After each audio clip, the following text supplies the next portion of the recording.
As operadoras de plano de saúde estão cancelando contratos para o tratamento do transtorno do espectro autista e também doenças raras. Eu vou trazer a Mônica Hermília ao vivo agora, para que a Mônica possa explicar para a gente o que fazem, por exemplo, ou o que fazer em casos de cancelamentos desses planos. Mas que coisa, cada vez mais os planos estão dando trabalho, né, para os usuários. Que coisa, né, Mônica? Pois é, Wilson, quando a gente pensa que eles não vão inventar mais nada, não vão causar mais transtornos e problemas para os usuários, vem mais essa. O que você me perguntou agora, a resposta é simples: buscar a justiça. Não tem outro caminho a ser feito emergencialmente, né, para que se possa tentar dar continuidade é procurar a justiça. Mas quem vai explicar, vai orientar a gente exatamente, orientar você que está em casa, que é usuário de plano de saúde e de repente pode vir a passar por essa situação. Quem nos orienta agora é o advogado Juliano Pessoa, que é advogado especialista em direito médico. Já está aqui. Juliano, é isso mesmo? Em casos de cancelamento do plano, recebeu aquela cartinha dizendo que o plano daqui a 30 dias vai ser cancelado. Procurar a justiça, judicializar de imediato essa causa? Boa tarde.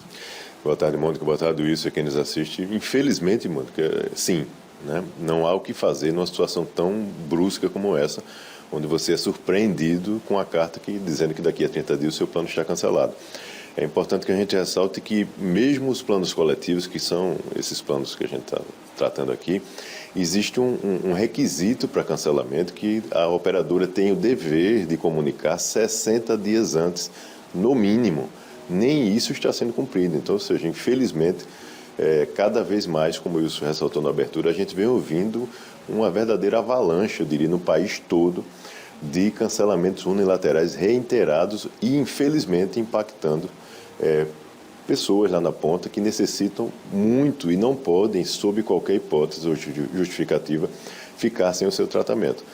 E aí, o que é que a gente recomenda nesse caso? Como você bem destacou, buscar rapidamente uma ajuda profissional, seja de um advogado particular, seja da Defensoria Pública, do Ministério Público, enfim, de alguém que possa fazer com que você acesse o Poder Judiciário, pedindo liminarmente que o Poder Judiciário impeça ou determine a reativação caso esse plano já tenha sido cancelado, porque casos específicos de pacientes autistas, doenças raras e outras pessoas acometidas por doenças graves, como câncer e outros, não pode, sob qualquer hipótese, haver cancelamento, e assim vem decidindo reiteradamente o Poder Judiciário em todo o país e com decisão já consolidada no STJ, ou seja, no Superior Tribunal de Justiça, que determina que pacientes em curso de tratamento não podem ter o seu plano de saúde sob qualquer justificativa cancelado. Então, por isso, a necessidade de se buscar rapidamente auxílio e medidas jurídicas cabíveis. Juliano, por que esses planos estão sendo cancelados? É pelo alto custo desses tratamentos? É o que se justifica, né? Segundo as matérias que saíram nos últimos dias, relatando, as operadoras justificam e fundamentam exatamente nisso, de que a conta começou a ficar desvantajosa para ela do ponto de vista econômico.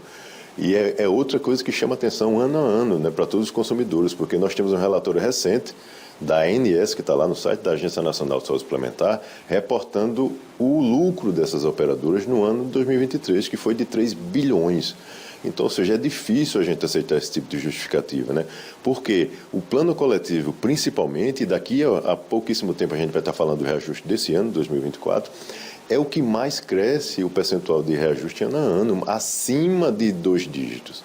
Né? Não tem plano coletivo, a gente não ouve falar há anos com menos de 20% de reajuste por ano. O ano passado, o individual e coletivo, para se ter ideia, foi 9,65%. Né, que esse é a ANS quem determina. Então, ou seja, esses planos individuais e familiares não estão desequilibrados contratualmente. E é essa a justificativa que as operadoras trazem hoje, que os planos estão ficando, esses contratos estão desequilibrados desfavoravelmente a elas. E, infelizmente, na prática não é o que a gente consegue ver. E por isso que o Poder Judiciário vem resguardando o direito dessas pessoas. Do momento que a pessoa, o usuário, receber essa carta avisando, né, do desligamento, da quebra do contrato, quanto tempo ele tem para tentar reverter essa situação? Veja só, as cartas que são encaminhadas, via de regra, que a gente vem recebendo de notícias, são 30 dias dados. Então, ou seja, após o 30º dia, esse plano será cancelado. Por isso, a necessidade de uma busca ágil de ajuda profissional para que se persiga no Poder Judiciário uma decisão breve, e essa decisão será breve, que é a decisão liminar, no sentido de impedir aquele cancelamento. Porque se é uma pessoa que está em curso de tratamento ou com uma doença grave, ou seja, ela não pode ter suspenso o seu tratamento, porque isso pode trazer um prejuízo irreversível em alguns casos. Então, por isso a necessidade de buscar ajuda rapidamente, mesmo que concomitantemente, ou seja, ao mesmo tempo, o profissional indique outras medidas, como a gente muitas vezes ressalta aqui, buscar a ANS, buscar os órgãos de proteção e defesa do consumidor, mas numa notícia como essa, onde já tem data pré-definida para o seu plano ser cancelado, não dá para esperar de fato, tem que se buscar ajuda profissional e se mobilizar o mais rápido possível. A gente pode classificar essa medida como uma medida ilegal ou eles estão dentro dos padrões da lei, eles podem fazer isso, apesar de interromper um tratamento no meio? Eu diria que essa medida, Mônica, fere frontalmente todos os princípios básicos e fundamentais de todo e qualquer beneficiário. É inaceitável, eu diria, do ponto de vista como especialista aqui falando, é inaceitável esse tipo de movimentação que as operadoras vêm fazendo aparentemente de forma planejada, de forma pensada. Então é preciso, inclusive, que essa discussão, a meu ver, chegue no Congresso Nacional, né?